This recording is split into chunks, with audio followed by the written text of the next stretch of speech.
ஆரியம் தவிர்த்த ஒரே சொல் திராவிடம் தான் என்று சொல்வார். அண்ணா திராவிடர் கழகத்திலிருந்து திராவிட முன்னேற்ற கழகம் தொடங்குகிற போது நீங்கள் ஏன் திராவிடர் முன்னேற்ற கழகம் என்று வைக்கவில்லை என்ற போது அண்ணா விளக்கம் சொன்னார். இந்த உலகத்தின் எல்லா பகுதிகளிலும் வாழக்கூடிய திராவிடர்களின் தன்னுரிமைக்காக, அவருடைய எழுச்சிக்காக பாடுபடுகின்ற அமைப்பு திராவிடர் கழகம். ஆனால் திராவிட முன்னேற்ற கழகம் என்பது திராவிடம் என்ற இந்த பூகோள பகுதிக்குள் வாழ்கின்ற எல்லா தரப்பு மக்களுக்குமான ஒரு பொதுவான அமைப்பாக இருக்கும் என்று சொன்னார். இப்போது புரிகிறதா? கொள்கை அளவிலே ஒரு இனத்தின் தன்மைகளை, அவர்களுடைய அடிப்படை கோட்பாடுகளை எதிர்த்த நாங்கள் ஆட்சிக்கு வந்தவுடன் அவர்கள் மனம் முன்படுகின்ற ஒரு வரியை எடுத்தார் அல்லவா, அங்குதான் கலைஞர் உயர்ந்தவராக நிற்கிறார். அதே போல அண்ணா சட்டமன்றத்திற்குள் நுழைந்த போது ஒன்றை செய்தார், ஒரு உத்தரவு பிறப்பித்தார். அரசு செயலகத்தில், தலைமைச் செயலகத்தில் எந்த இடத்திலும் எந்த மத சின்னங்களும் இருக்கக்கூடாது, எந்த கடவுள் படங்களும் இருக்கக்கூடாது, வருகிறவர்களுக்கு பொதுவானவர்களாக இங்கு இருக்கிறவர்கள் காட்சி தர வேண்டும் என்றார்.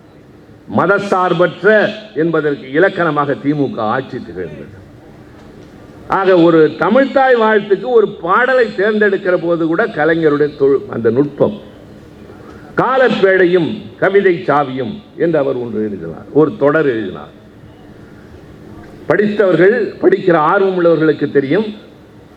நான் தம்பி காமராஜை இந்த கூட்டத்தில் பேச வைக்க வேண்டும் என்று அவர் கேட்டபோது சொன்னதற்கு காரணம், அந்த தம்பி பேச்சாளர்களிலேயே நன்றாக படிக்கக்கூடிய ஒருவர், நிறைய படிக்கக்கூடிய ஆர்வம் படைத்தவர். இளையகோபால் ஒரு கவிஞர், இப்போது கூட அவர் ஒரு விருது பெற்றிருக்கிறார். ஏகாம்பரம் நடைமுறைக்கு ஏற்ப பேசக்கூடியவர். அப்படி படிக்கக்கூடியவர் என்று நான் சொல்வதற்கு காரணம், நிறைய படிக்கிற போதுதான் நமக்கு பல செய்திகள் தெரிய வரும். அந்த பழக்கமே இன்றைக்கு இல்லாமல் போய்விட்டது. அந்த வகையிலே பார்த்தால் காலப்பேழையும் கவிதை சாவியும் என்பதற்கு ஒரு முன்னோடி இருக்கின்றது. என்ன முன்னோட்டம்? ராகுல் சாதுர்த்தியாயன் எழுதிய வால்கா முதல் கங்கை வரை கேள்விப்பட்டிருப்பீர்கள் என்று நினைக்கிறேன். இல்லாவிட்டால் கூகுளில் போய் பாருங்கள். இன்றைக்கு உலகத்தில் இருக்கிற எல்லோரும் கொஞ்சம் அறிவு தெரிவு உள்ளவர்கள், ஆர்வம் உள்ளவர்கள், மனிதகுல தொடக்கத்திலிருந்து இருக்கின்ற வளர்ச்சி, எவல்யூஷன் தியரி, இதை தெரிந்து கொள்ள விரும்புகிறவர்கள் படிக்கிற நூல் வால்கா முதல் கங்கை வரை. பெரும்பாலும் கம்யூனிஸ்ட் தோழர்கள் அதை விரும்பி படிப்பார்கள், எல்லோருடைய வில்லங்களிலும் இருக்கும். அதற்கு பின்னால் தமிழில் மனிதகுல வரலாற்றை எழுதியது கலைஞர் தான், காலப்பேழையும் கவிதை சாவியும். இதில் என்ன சிறப்பு தெரியுமா? அந்த நூலினை பற்றி பாராட்டி பேசுவதற்கு அவருக்கு முன்னால் எனக்கு ஒரு வாய்ப்பு கிடைத்த போது நான் சொன்னேன், கலைஞர் பெயர் வைக்கிற போது கூட சொற்சிலம்பாடி இருக்கிறார். காலப்பேழை, பேழை என்றால் பெட்டி, காலம் என்பது அரூபம், அப்ஸ்ட்ராக்ட், பேழை என்பது மெட்டீரியல், அது நிதர்சனம். காலம் பேழை, கவிதை என்பது அரூபம், சாவி என்பது நிதர்சனம். Really nobody can be compared with Kalaignar. Abstract and material என்று ஆங்கிலத்தில் சொல்லலாம். காலமும் பேழையும் கவிதையும் சாவியும் என்று எழுதிய அந்த தலைவனை நாங்கள் ஒவ்வொரு முறையும் பார்க்கிற போது பிரமித்து போய் தான் திரும்பி இருக்கிறோம். ஒரு முறை கூட சலித்ததே இல்லை. அந்த பிரமிப்பு, அவர் மீது கொண்ட அந்த அன்பு, ஆசை, அவரிடமிருந்து தெரிந்து கொள்ள இன்னும் கொட்டி கிடக்கிறது என்கிற அளவிற்கு எங்களை அவர் வசீகரித்து வைத்திருந்தது. இதெல்லாம் இந்த நான் நூலை பற்றி சொல்கிற போது அதில் சில நேரங்களில் சில நம்ப முடியாதவை வந்தது. அவரிடம் கேட்டேன், அண்ணா இதெல்லாம் அந்த காலத்தில் இருந்ததா, நடந்ததா?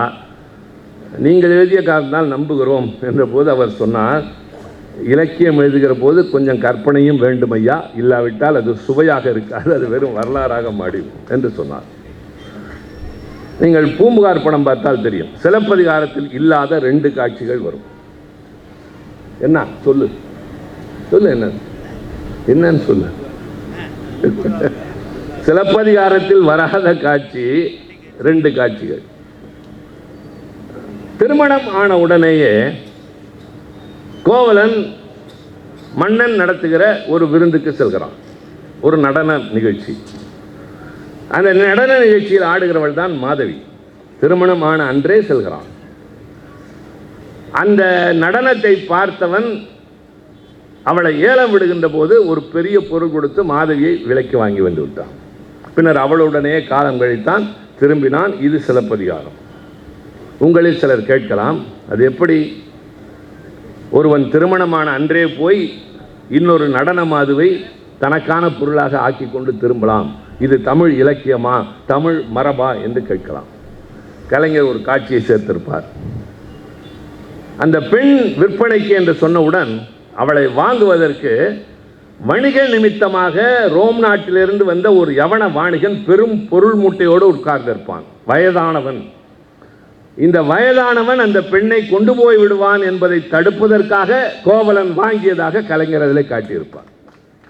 அடுத்து கண்ணகியிடமிருந்து பிரிந்து சென்ற கோவலன் கடைசியாக மாதவியிடம் கருத்து வேறுபாடு கொண்டுதான் திரும்பினான் என்று சிலப்பதிகாரத்தில் வரும்.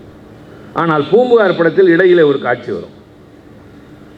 கோவலனிடம் போய் கண்ணகியினுடைய தோழியாக இருக்கிற பெண் உங்களை நினைத்து வாடிக்கொண்டிருக்கிறாள், துரும்பாக இருக்கிறாள், பழைய கண்ணகி இல்லை, இப்பொழுது வாடிய மலர், பார்ப்பதற்கு சகிக்க முடியவில்லை என்று சொல்கிற போது அந்த அளவிற்கு என்னை பிரிந்து தவிக்கிறாளா என்று பார்ப்பதற்காக வருவான்.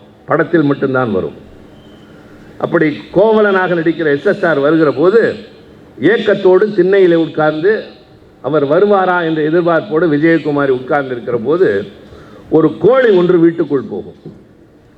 இவள் அதை சூ என்று விரட்டி விட்டு கதவை சாத்துவாள். கதவை சாத்துகிற போது கோவலன் வந்து நிற்பான்.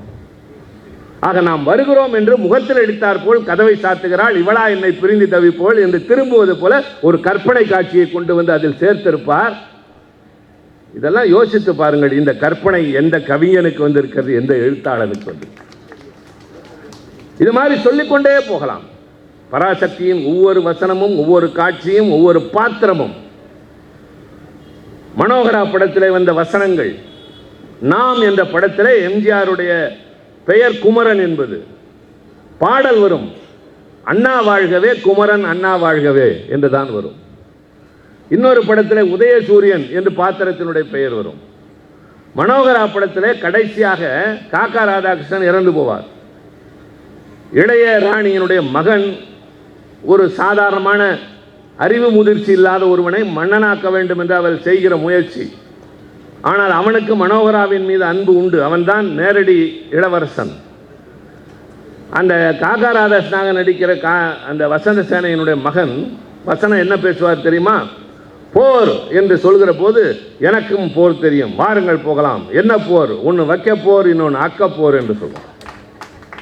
அவ்வளவு பெரிய அறிவாளி அவர். ரொம்ப உணர்ச்சிகரமானதில் கூட நகைச்சுவையை கொண்டு வந்து நுழைப்பார். தனியாக பேசுகிற போது மட்டுமில்லை, திரைப்படத்திலும் கூட. அந்த காக்கா ராதாகிருஷ்ணன் கடைசி காட்சியில் இறந்து போவார். இறந்து போவதற்கு முன்னால் மனோகரன் தன் மடியிலே வைத்துக் கொண்டு அழுது புலம்புவார், தம்பி உனக்கு எப்படி ஆகிவிட்டது என்று. அதற்கு அவர் காயம்பட்ட இடத்தை பிடித்து கொண்டு சொல்வான். காக்கா ராதாகிருஷ்ணன் சொல்வார், அண்ணா நீதான் நாடாள வேண்டும், அண்ணா நீதான் நாடாள வேண்டும். அப்போல்லாம் நாங்கள் எதிர்கட்சினா 57 கற்பனையே செய்ய முடியாத காலத்தில், தணிக்கைத்துறை இருந்த காலத்தில் கலைஞருடைய வசனம் பதிவு செய்தது, அண்ணா நீதான் நாடாள வேண்டும். இது ஒரு பாத்திரத்தின் மூலமாக கொண்டு வருகிறார். அண்ணா வாழ்கவே குமரன் அண்ணா வாழ்கவே. நிறைய எனக்கு எண்ணம் போய்கொண்டே இருக்கிறது. அவருடைய எழுத்துக்கள், பேச்சு, சட்டமன்ற உறுப்பினராக, அமைச்சராக, முதலமைச்சராக, அதை இழந்த ஒரு தலைவனாக, எல்லாவற்றிற்கும் மேலாக இந்திய துணைக்கண்டமே திரும்பி பார்க்கக்கூடிய ஒரு தலைவனாக கலைஞர் விளங்கினார் என்பதுதான். நான் நிறைய பேச விரும்பினேன், இருந்தாலும் பேசுகிறேன். இவர் எனக்கு நேரம் கொடுக்க முடியாது, கொடுக்கவும் மாட்டார். சொல்லலாம், அண்ணா சீக்கிரம் முடிக்கலாம், என்ன இப்போ சீக்கிரம் போய் என்ன பண்ண போகிறோம்? இன்னைக்கு கலைஞரை பற்றி பேசுகிறோம், உட்கார்ந்துட்டு போகிறோம். உங்களுக்கு அதானே? அந்த தலைவனை எண்ணாமல், அவரை பற்றி பேசாமல் நமக்கு வாழ்நாள் இல்லை, நினைவுகள் இல்லை, எதுவுமே இல்லை. கையில் கருப்பு சிவப்பு கொடி இருக்கிறவரை. இன்றைக்கு இருக்கிற சோதனை கட்டத்தை தாண்ட போவதும் கலைஞர் என்ற அந்த தலைவனால் மட்டும்தான். முதலாக 1984 கலைஞருடைய மணிவிழா, 60வது ஆண்டு நிறைவு. அப்போது கொஞ்ச நேரம் உட்காருங்க, இல்லைன்னா நான் முடிச்சுக்கிறேன். 60வது ஆண்டு நிறைவு விழா. அதற்கு ஏதாவது செய்ய வேண்டும் என்று தளபதி இளைஞரணி செயலாளர், நான் துணை செயலாளர் திட்டமிடுகிறோம். கலைஞர் ஒரு குணம் என்னவென்றால், அவருக்கு எது தந்தாலும் அதை கட்சிக்கு என்று சேர்த்து விடுவார். முதலாக அவர் சட்டமன்ற 25வது ஆண்டு விழாவை பாராட்டி திருச்சி மாவட்டத்தில் குளித்தலையில் அவருக்கு 50 பவுனுக்கு ஒரு ஆரம் அணிவித்தார்கள். அவர் சொன்னார், இந்த தங்க ஆபரணம் எனக்கல்ல, கலைஞருடைய கழகத்தினுடைய கருவூலத்தில் தங்க ஆபரணம் என்று கொண்டு வந்து கட்சியில் சேர்த்து விட்டார். சென்னையிலே அண்ணன் ஆர்டி சீதாபதி மாவட்ட செயலாளர் இருந்த பொழுது அவருடைய எடைக்கு எடை 3 மடங்கு வெள்ளிக்கட்டிகள் கொடுத்தார். அதை வாங்கி கழகத்திற்கு தந்து விட்டார். பேராசிரியர் என்ன செய்தார் என்றால், அவருடைய சுற்றுப்பயணத்திற்கு நீண்ட தூரம் செல்கிறார், அதற்கு சிரமமாக இருக்கும் என்று ஒரு வெளிநாட்டு கார் வாங்கி தருவதற்கு பெரிய அளவிலே பொருள் சேர்த்து கொண்டு போய் கொடுத்த போது, எனக்கு இது வேண்டாம், இது கட்சி வளர்ச்சிக்கு தேவை என்று சேர்த்து விட்டார். ஆக எதை கொடுத்தாலும் இப்படி செய்கிறாரே, ஏதாவது கொடுத்தால் அதை அவரிடமே இருக்க வேண்டும். இப்போது மேடைக்கு வருகிற போது எனக்கு ஏதாவது நினைவு பரிசு தருகிறார்கள், அன்பின் அடையாளம். நான் அதைத்தான் பல நேரங்களில் சொல்வேன். இங்கே கொடுத்தவர்கள் எல்லோரும் எனக்கு தெரிந்தவர்கள், ஓரிருவரை தவிர இந்த பக்கம் வந்தவர்கள். இவர்கள் யார்? எனக்கும் அவர்களுக்கும் என்ன தொடர்பு? என்னால் அவர்கள் என்ன ஆதாயம் பெற்றிருக்கிறார்கள், என்ன ஆதாயம் பெற இருக்கிறார்கள், அதெல்லாம் தெரியாது. என் கட்சியின் கொள்கைகளையும் எங்கள் தலைவரையும் பற்றி பேச வந்திருக்கிற உங்களுக்கு இந்த அன்பு என்று தருகிறார். அந்த பணத்திற்கு இந்த தோழன் வீட்டுக்கு போகிற போது ஒரு முழம் மல்லிகை சரம் வாங்கி போயிருந்தால் மனைவி மகிழ்ந்திருப்பாள். இனிப்பு வாங்கி போய் தூங்குகிற குழந்தைக்கு ஊட்டி இருந்தால் வளர்ந்ததற்கு பின்னால் என் தந்தை இரவு நேரம் தாமதமாக வந்தால் கூட எனக்கு இனிப்பு தருவார் என்று சொல்லியிருக்கும். மனைவிக்கும் மல்லிகை சரம் வாங்கவில்லை, மகளுக்கும் இனிப்பு வாங்கவில்லை, திருச்சி சிவாவுக்கு அவர் கைத்தறி ஆடை வாங்கி வந்திருக்கிறார். அது என்னிடம் தங்க வேண்டும், நான் அதை வைத்துக் கொள்ள வேண்டும். நூல்கள் கொடுத்தார்கள், அது எனக்கு தேவையான ஒன்று. நான் படித்தவைகளும் இருக்கின்றது, படிக்க வேண்டியவைகளும் இருக்கின்றன. இதுவரை படிக்காத நூல்களும் கைக்கு வந்திருக்கின்றன. ஜெகதீசன் எழுதிய நூல் வந்தபொழுது நான் பெரும்பாலும் இங்கேயே படித்து விட்டேன். முன்னால் மற்றவர்கள் பேசி கொண்டிருந்த போதே, தம்பி ரவி பேசுகிற போது, அரவிந்த் பேசுகிற போதே நான் பாதிக்கு மேல் படித்து விட்டேன். அது எங்களிடம் இருக்கக்கூடிய பழக்கம். ஆக ஒரு பரிசு பொருள் என்பது எதற்காக என்றால், ஒருவருடைய நினைவாக இதை இவர் தந்தார், இந்த இடத்திலே தந்தார் என்று அவருடைய நினைவு அதை பார்க்கிற போதெல்லாம் வர வேண்டும். அதற்கு பெயர் தான் அன்பளிப்பு. கடமைக்கு எதையும் செய்யக்கூடாது. அப்படி பார்த்தால் நாங்கள் கலைஞருக்கு என்ன செய்யலாம் என்று யோசித்த போது, நம்முடைய தளபதி அவர்கள் முதலில் பணம் திரட்டுவோம் என்றார். நம்ப மாட்டீர்கள், இன்றைக்கு இருக்கிற யாரும். எவ்வளவு எங்களுடைய நோக்கம் தெரியுமா? 30 மாவட்டங்கள், ஒரு மாவட்டத்திற்கு ஒரு அமைப்பாளர், 2 துணை அமைப்பாளர். அமைப்பாளர் 1000 தர வேண்டும், துணை அமைப்பாளர் 500 ரூபாய் தர வேண்டும். எங்கள் இலக்கு 60,000 ரூபாய். ஒரு மாவட்டத்திற்கு 2000, 30 மாவட்டங்களுக்கு 60,000 ரூபாய். அதை வாங்க நாங்கள் பட்ட பாடு இருக்கு பாருங்க. ஒரு மாவட்டத்திலேருந்து 2000 ரூபா வாங்கிறதுக்கு. அந்த வாங்கி என்ன செய்யலாம் அப்படின்னப்ப அவர் சொன்னார், ஒன்றே ஒன்று, எது கொடுத்தாலும் கலைஞர் திருப்பி கொடுத்துருவார், கட்சி கொடுத்துருவார், வச்சுக்கணும். எங்கள் கூட ஒரு அறிவாளி இருந்தான், நான் பேர் சொல்ல, வைரத்தில் மோதிரம் கொடுப்போம்மா. இது பைத்தியம், அவர் எதையுமே வச்சுக்க மாட்டார். வைரத்தில் மோதிரம் போடுவாரா? ஒரு மோதிரம் தான் போட்டிருப்பாரு, அது அண்ணா அவருக்கு அணிவித்த அந்த மோதிரம். இதிலெல்லாம் நம்பிக்கை கிடையாது. நான்லாம் மிசாவிலிருந்து வெளியே வந்ததற்கு பின்னால் அவர்கிட்ட நெருக்கிறேன். அப்போ எனக்கு வயசு 21, உள்ளே போகிறப்ப 22, 23 வயசான என்னை காரில் கூட்டிகிட்டு கதை பேசிகிட்டே போவார். ஏன்னா நாங்கள் போய் மேடையில் சொல்வோம், பலரிடம் போய் அதை உணர்த்துவோம், நாங்கள் எதிர்காலத்தில் இந்த இயக்கத்தை காக்க வேண்டியவர்கள் என்ற எண்ணம் கொண்ட காரணத்தால் வயது வேறுபாடு பார்க்காமல் எங்களை கூட்டி கொண்டு போவார். அது மாதிரி நேரத்தில் தான் சொல்லுவார், தம்பி உன்னை பார்க்கிற போது உன்னுடைய தோற்றம், உடை இவையெல்லாம் எதிரே வருகிற மக்களுக்கு இவன் நம்மில் ஒருவன் என்று எண்ண வேண்டும். கையில் நிறையா பிராஸ்லெட்டு, பெரிய பெரிய சங்கிலி, வேறு மாதிரி சட்ட துணிமணியெல்லாம் போட்டு போனால் அவங்க ஒத்துக்க மாட்டாங்க. எளிமையான ஒரு தோற்றத்தோடு செல்வதுதான் ஒரு அரசியல்வாதிக்கு முக்கியமான கடமை என்று சொல்வார். அது நாள் வரை நான் பேண்ட் போட்டு, அந்த காலம் மாதிரி பெரிய பெல்ட் போட்டு உள்ளே டக் பண்ணிட்டு தான் இருப்பேன். அந்த காலத்து கமல்ஹாசன் மாதிரி அந்த வயசில், என் வயசு கிட்டத்தட்ட அவரை விட கொஞ்சம் கம்மி, அதே மாதிரி உடுத்திக்கிட்டு இருந்தேன்னா யோசித்து மாற்றினேன். என்ன மாற்றினேன்? வேட்டி கட்டணும், சரி, அது கருப்பு சிவப்பு தான். சட்டைக்கு பதிலாக ஏன் ஜிப்பா போடக்கூடாது? ஏன் ஜிப்பா யார் போடுவார்னா தமிழ் புலவர்கள் தான் போடுவாங்க, தமிழ் ஆர்வம் உள்ளவர்கள் தான் போடுவாங்க. வேட்டி தமிழனின் அடையாளம், ஜிப்பா தமிழ் உணர்வின் அடையாளம் என்று இதை நான் அணிய ஆரம்பித்தேன். அதுவே என் அடையாளமாக மாறிப்போனது. தலைவருக்கு அதெல்லாம் ரொம்ப பிடிக்கும். நான் ஏதோ இங்கே தான் போட்டுக்கிட்டு திரிகிறேங்கிறது இல்லை. டெல்லியிலையும் பார்லிமெண்ட் நடக்கிறப்ப இதுதான் என் உடை. அடுத்து அமெரிக்காவில் நியூயார்க்கில் இருக்கிற 193 நாடுகள் இருக்கிற ஐநா மன்றத்திற்கு போகிறப்ப கூட குளிர்காலத்தில் கூட அராபியர்கள் ஆப்பிரிக்கர்களை போல நங்கிருந்து போகிறவங்களாம் கோட்டு சூட்டு அல்லது நான் அப்படி போகிறப்ப நான் இதே வேட்டி ஜிப்பாவோடு நின்று யாதும் ஊரே யாவரும் கேளிர்னு பேசிட்டு வந்தேன். அந்த அளவிற்கு எங்களை ஒரு எளிமையானவனாக வாழ்ந்து பழகி மக்களிடம் நெருங்க வேண்டும் அப்படின்னு சொல்லி பழக்கின ஒரு தலைவர். அவருக்கு என்ன கொடுக்கலாம், எது அவர்கிட்ட தங்கும் அப்படின்னா அவர் எதையும் திருப்பி தர மாட்டார்னா எது தெரியுமா? புத்தகத்தை கொடுத்தால் தரமாட்டார். அவர்கிட்ட தான் எல்லா புத்தகமும் இருக்க. எனக்கு என் வீட்டிலே ஒரு மாடியில் ஒரு நூலகம் வைத்திருக்கிறேன். இப்போ அதில் இடம் இல்லை, மேலே போயிட்டுருக்கு. கீழையும் வைக்கிறோம், படிக்கவும் நேரம் இல்லை, பயண நேரங்களில் படிக்கிறோம். அப்போ அவர்கிட்ட இல்லாத என்னென்ன இல்லைன்னு பார்த்துட்டு வரேன்னு சொல்லி தளபதி சொன்னார். அப்புறம் பார்த்துட்டு வந்தோடனே அவரும் நானும் தான் ஐக்கின் பாதம்ஸ் போனோம். அந்த அண்ணா மேம்பாலத்திட்ட ஒரு இது இருக்கு, லைஃப் ஸ்டைல், அது ஒன்று லேண்ட்மார்க், இது லேண்ட்மார்க் சம்திங் ஒரு புத்தக நிறுவனம்.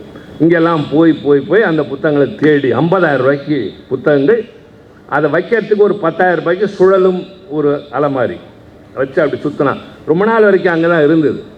அன்பளிப்பு திமுக இளைஞரணி என்ற பெயரால் எழுதியிருப்பாங்க. இதை கொடுக்கறதுக்கு கடற்கரை கூட்டத்துக்கு நாங்கள் போகிறோம். இல்லைன்னா எங்களை மேடையில் அப்போல்லாம் ஏற்ற மாட்டாங்க. அவரையும் சரி எங்களையும் சரி ஏற்ற மாட்டாங்க. நாங்களாம் சின்ன ஆளுகன்ற ஒரு கருத்து. இதை கொடுக்கணும்னு சொல்லிட்டு மேலைக்கு போயிட்டோம்.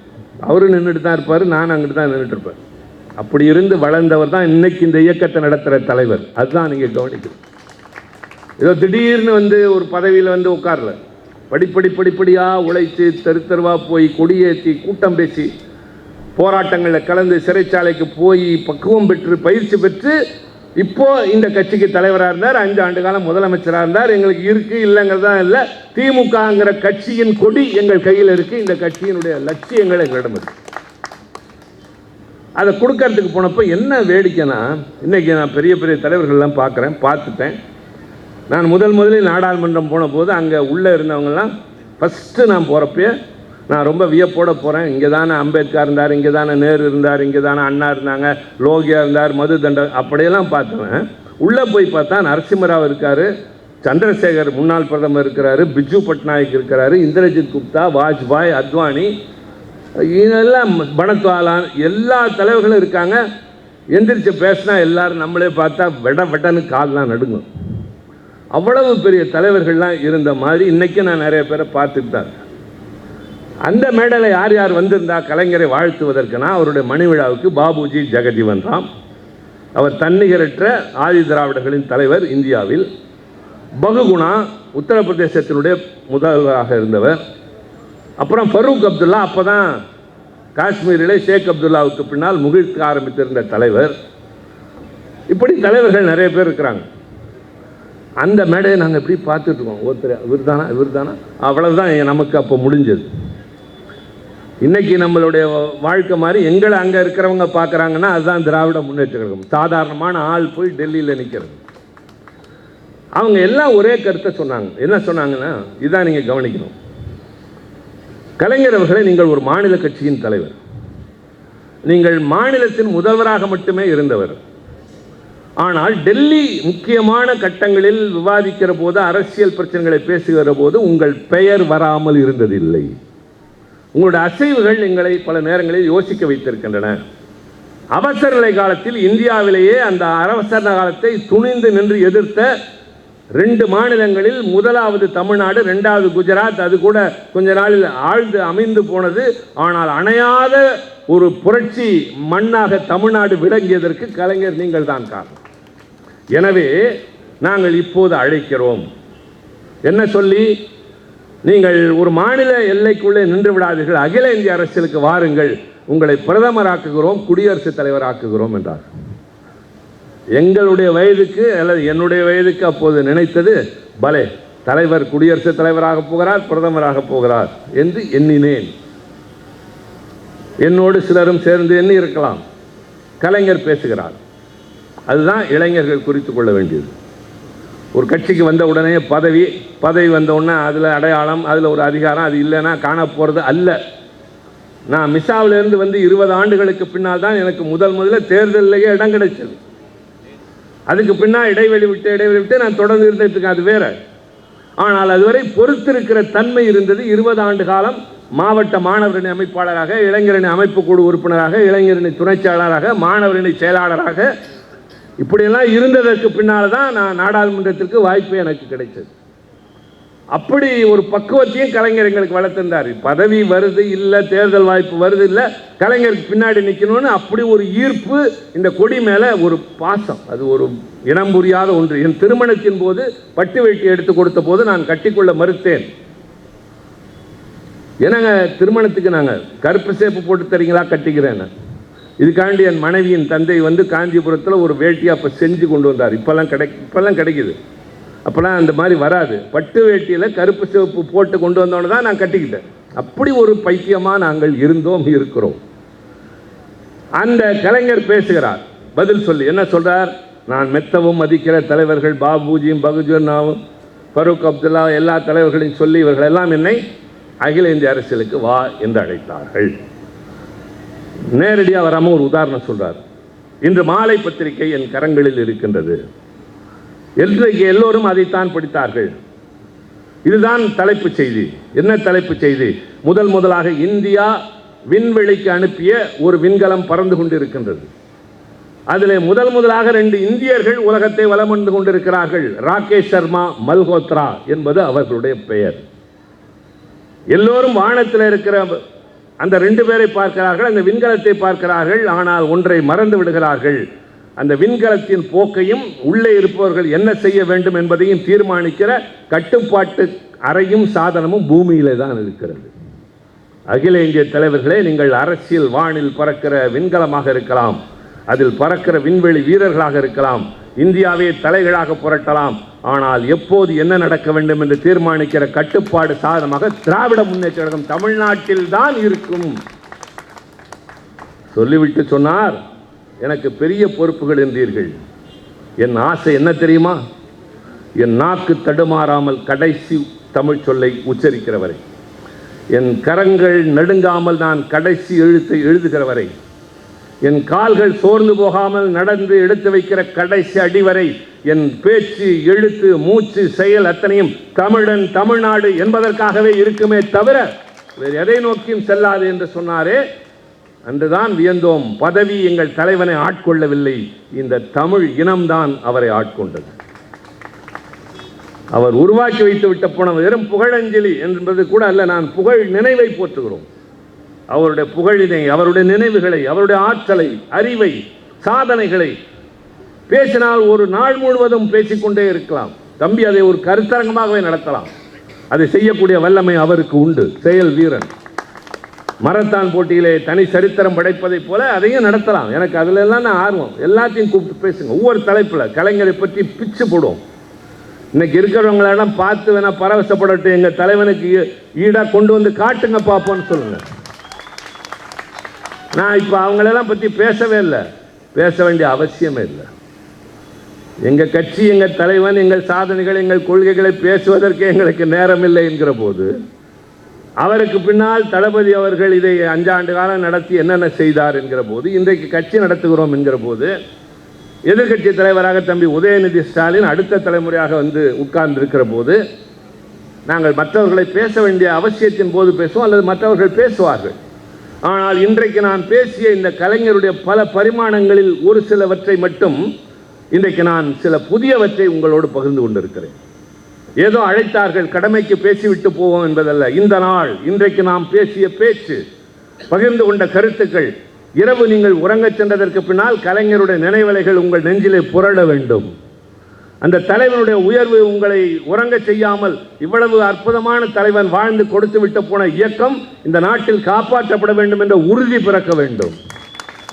ஆக நினைவை சொற்களால் போற்றுவதும் எதிரே உட்கார்ந்து ஆதரவு கொடுப்பது மட்டுமல்ல, கலைஞருடைய வழியில் அண்ணா உருவாக்கிய இந்த இயக்கத்தை தளபதியினுடைய தலைமையில் நாங்கள் வளர்த்து காட்டுவோம், வென்று காட்டுவோம். தமிழனின், தமிழ் மொழியின், தமிழ்நாட்டின் மண்ணின் மானத்தின் மரபை நாங்கள் நிச்சயமாக காப்பாற்றுவோம் என்ற உறுதியை மேற்கொள்வதுதான் உண்மையான அவருடைய புகழுக்கான நினைவு என்றாக இருக்கும் என்று சொல்லி, இந்த சிறந்த வாய்ப்பையும் கலைஞருடைய எண்ணங்களை பற்றி பகிர்ந்து கொள்வதற்கும் வாய்ப்பு தந்த என் தம்பி மாசுவுக்கும் இந்த பகுதி கழக நிர்வாகிகளுக்கும் வந்து காத்திருந்த உங்களுக்கும் என் மனமார்ந்த நன்றி. மீண்டும் சந்திப்போம். வணக்கம்.